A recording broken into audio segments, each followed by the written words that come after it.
شوہر بیوی کو چاہیے مباشرت کے دوران بالکل ننگے نہ ہوں۔ چادر اوڑھ لیں۔ جانوروں کی طرح ننگے ہو کر بیوی سے مباشرت کرنے سے اولاد بے حیا پیدا ہونے کا خدشہ ہوتا ہے۔ شوہر اور بیوی کو چاہیے مباشرت کے دوران زیادہ باتیں نہ کریں، ورنہ اولاد گونگی پیدا ہونے کا خدشہ ہوتا ہے۔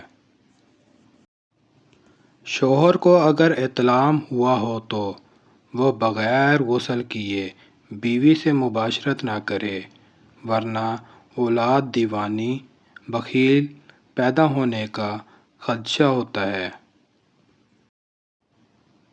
مباشرت سے فارغ ہونے کے بعد شوہر اور بیوی دونوں کو چاہیے کہ پیشاب کر لیں، ورنہ لا علاج مرض لگنے کا خدشہ ہوتا ہے۔ بیوی سے مباشرت کے دوران شوہر کو چاہیے وہ بیوی کی شرمگاہ کو نہ دیکھے۔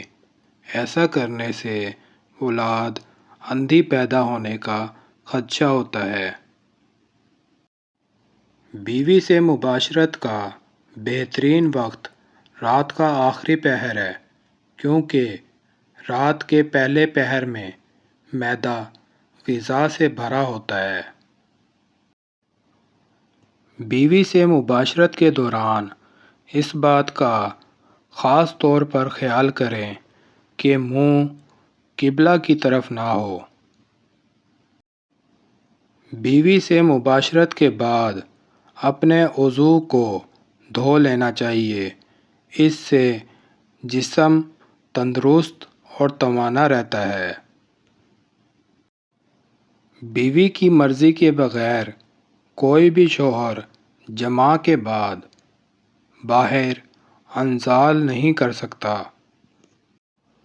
اگر کوئی شوہر اپنی بیوی کو مباشرت کے لیے بلائے تو اسے فوراً حاضر ہونا چاہیے۔ اگر وہ حاضر نہ ہو تو فرشتے پوری رات اس پہ لعنت بھیجتے رہتے ہیں۔